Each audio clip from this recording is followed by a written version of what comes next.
It's a whole brood, or bund, of Metroidvania forebears on Metroidvania Works episode 16. You gotta be careful, Jack. That's some heavy stuff up there. That's like Newark after dark. You gotta watch out.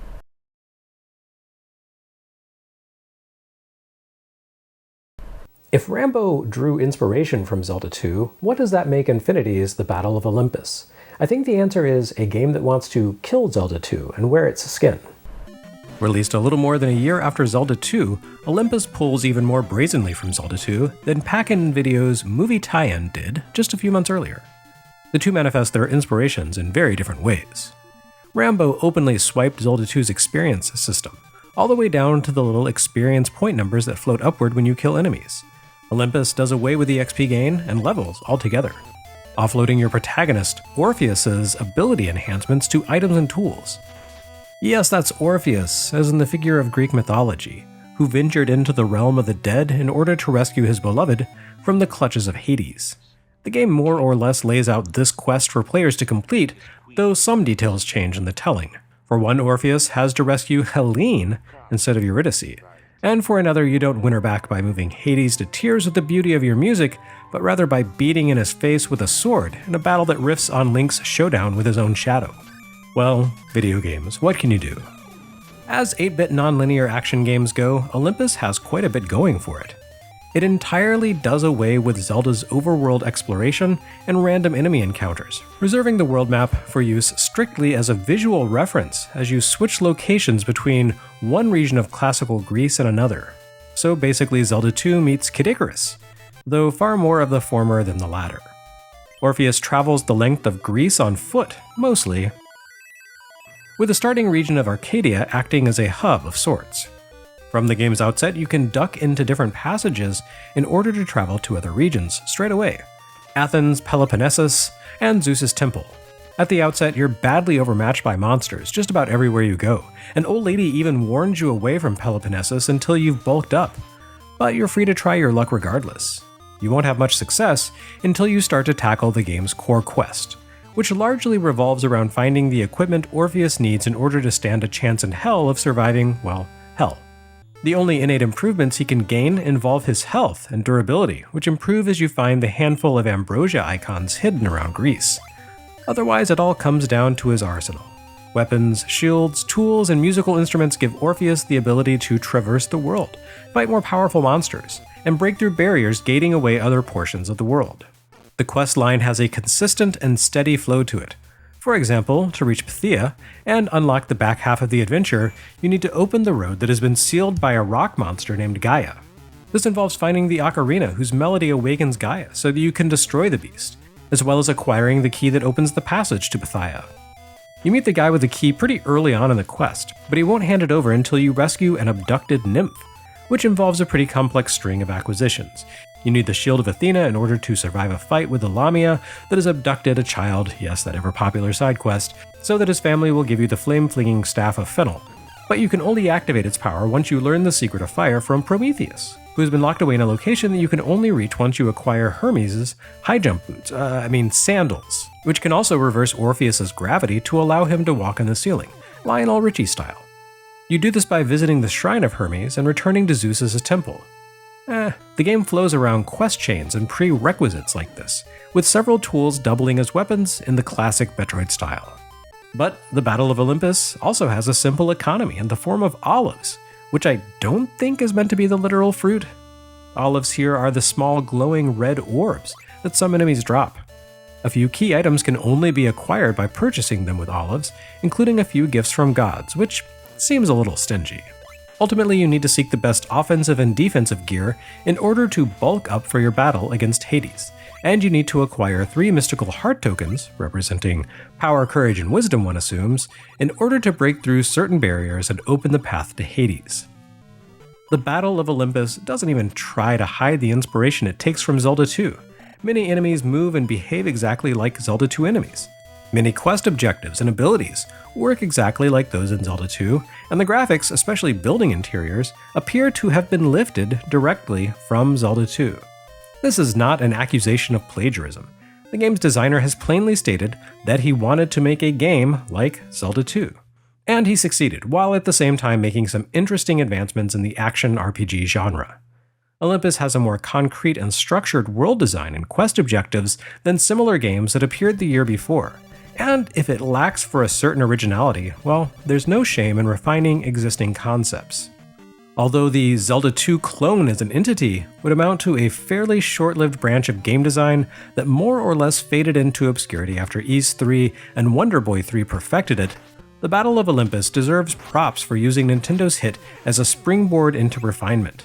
As a bonus, it has a lot of fun with its setting, incorporating all manner of little details, ranging from the way you need to kneel in order to speak to the gods, to the fact that one of the bosses is a minotaur trapped in a cretin labyrinth.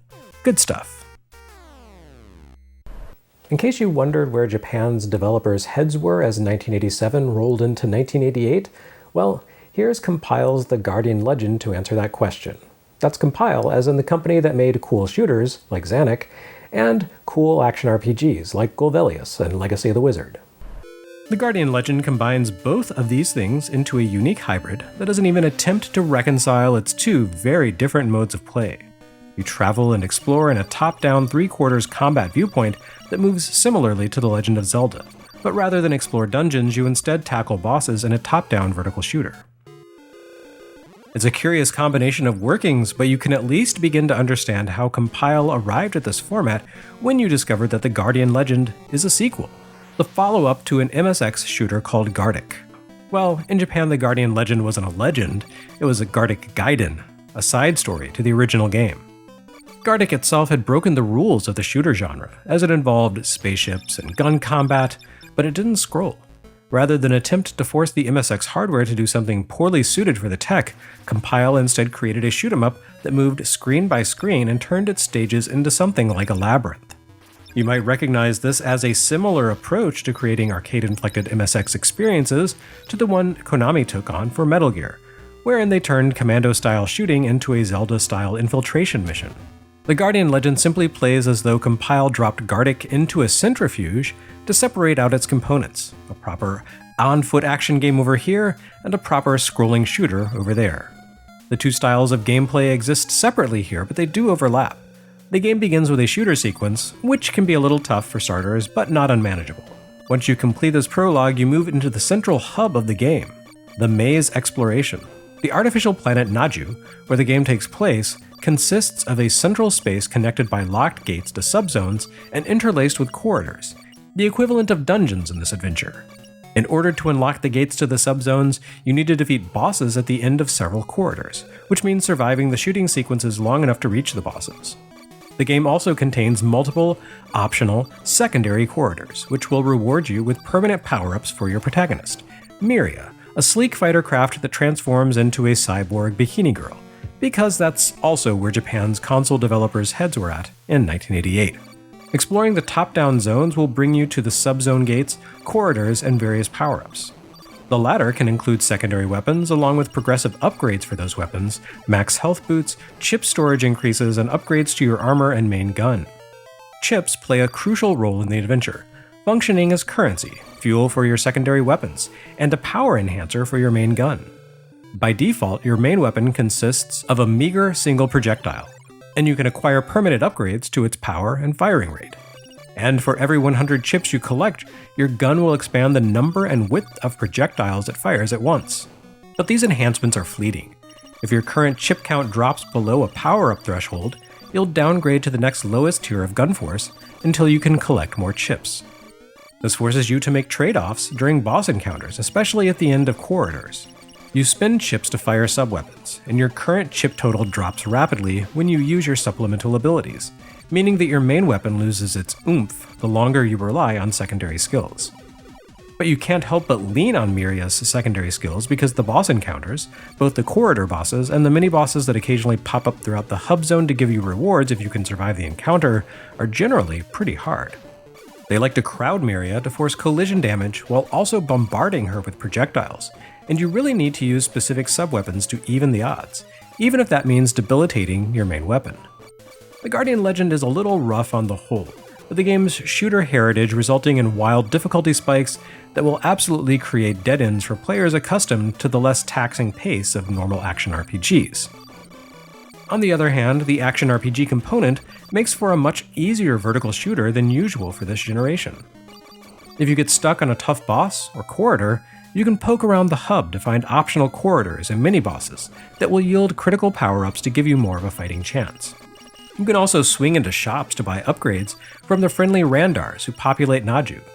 It's not quite the same as the freeform leveling up mechanics of the Igavanias of the future, where killing enough monsters would eventually crank your stats so high you could steamroll any challenge, but it hints at the shape of things to come. But most of all, the Guardian Legend demonstrates why the bulk of Metroidvania innovation and canonization happened here in Japanese games.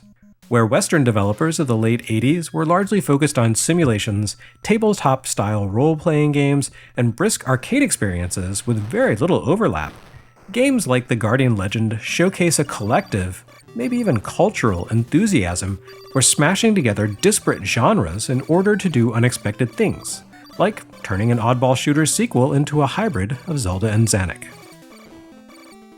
Which isn't to say that no Western developers had an interest in creating exploratory action RPGs, just that they were few and far between in numbers, and often ended up stranded in forgotten title pools that failed to make any sort of international headway.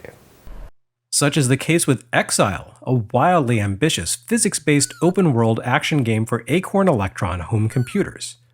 Published by Superior Software and developed by a massive team of two men, Jeremy Smith and Peter Irvin, Exile feels like the same sort of impossible technical feat that British programmers specialized in for their underpowered microcomputers, cut from the same cloth as Elite.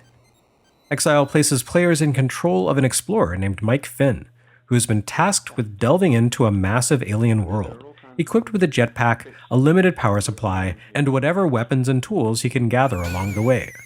The world in question consists of a massive network of interconnected caverns that grow increasingly deadly the deeper into the world you descend. But it seems that the deadliest thing about Exile might just be the systems that power the world you explore. Exile features gravity, autonomous monsters, weapons physics, real wind modeling, and a procedurally generated world, all running on a computer with arguably less horsepower than the NES. Exile received a number of conversions to more powerful systems, including the mighty Amiga and a Commodore 64 port that fans generally regard as the definitive take on the game. But none of these ports ever reached the Americas or Japan, which means Exile had distressingly little influence on the Metroidvania genre. It's more of a one-off novel outlier. I do think a handful of modern Metroidvanias have captured a bit of Exile's exploratory pioneering spirit, such as Hollow Knight and Axiom Verge 2. Whether by design or by coincidence, the soul of this mostly forgotten game still lives on in some capacity.